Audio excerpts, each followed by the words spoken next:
I love Chromebooks. They're these complete back-to-basics computers that show how much you can get without actually spending that much. If you're looking for a cheap computer right now, this is the first place you should look.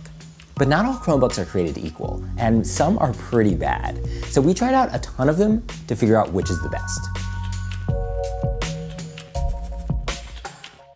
Here's the deal. A great Chromebook is three things. First, it has to have a good screen, something you'd be okay with working on for hours.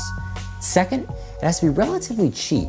You want to spend right around $300. And third, it has to be able to handle a lot of tabs without choking up. There's one Chromebook that hits all three of those marks, and it's the one that I'd recommend to most people looking to buy one. That's the Acer Chromebook R11. I really like the R11. It has this white chunky body that almost looks like a kid's toy, but it's pretty light and sturdy, so you're not gonna have a problem throwing this in your bag and toting it around to a coffee shop. It has an 11.6-inch touchscreen display, which is bright and clear, and it's not gonna hurt your eyes, which is legitimately an issue on other Chromebooks. It also has a great keyboard, a solid trackpad, and enough battery life to get through most of my workday. Plus, the price is spot on at $279. The R11 has been a pretty great performer for me too. I've been able to handle well over a dozen tabs on this thing without any issue. It doesn't get the regular lockups that other Chromebooks seem to have all the time.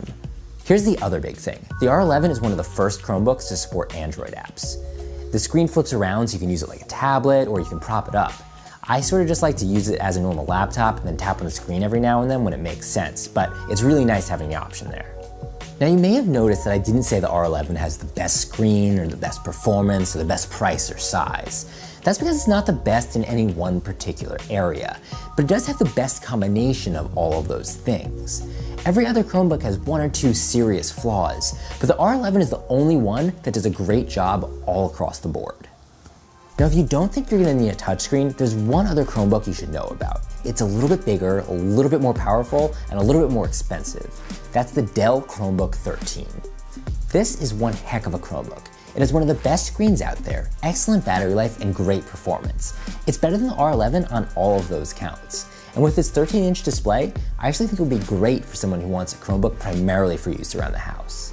But there are a few big downsides. The first is its price. It's $429, which is a little expensive for a Chromebook.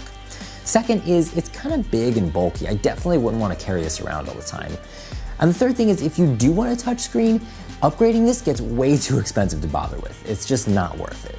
Now, not having a touchscreen might not be a problem for you, especially if you're just going to be browsing the web. But keep in mind that for Android apps, it's a really great option to have. Of course, there are a lot of other Chromebooks out there, including some other good ones. If you want something a little bit smaller and more portable, I really like the Asus Chromebook Flip. And if you want something a bit bigger, Acer's Chromebook 15 is a really great option. It's just a little too big for me personally.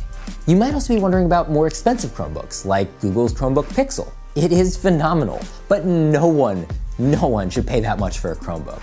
Maybe in the future with Android apps, but not yet. There are also some stylish, cheaper options like Samsung's Chromebook 3 and Acer's Chromebook 14, but neither quite hit the mark for me. Neither of them have touchscreens and performance just wasn't quite there. And then there's the stuff you should just never buy, like the Asus C300, which has a disqualifyingly disgusting screen, or the HP Chromebook 14, which has a display that actually made my head hurt. Don't get me wrong, I think some of these Chromebooks are the right Chromebooks for certain people, but you want to make sure that they're not missing any of the core functionality that you'll need. There's no perfect Chromebook yet, but it's still surprising how far $300 or $400 can get you. If you want a cheap laptop that can get the job done, look no further than these two, because they are absolutely your best bet.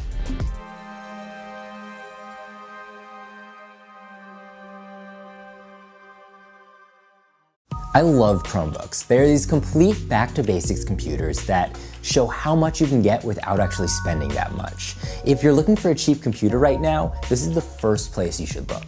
But not all Chromebooks are created equal, and some are pretty bad. So we tried out a ton of them to figure out which is the best. Here's the deal. A great Chromebook is three things. First, it has to have a good screen, something you'd be okay with working on for hours. Second, it has to be relatively cheap. You want to spend right around $300. And third, it has to be able to handle a lot of tabs without choking up. There's one Chromebook that hits all three of those marks, and it's the one that I'd recommend to most people looking to buy one. That's the Acer Chromebook R11. I really like the R11.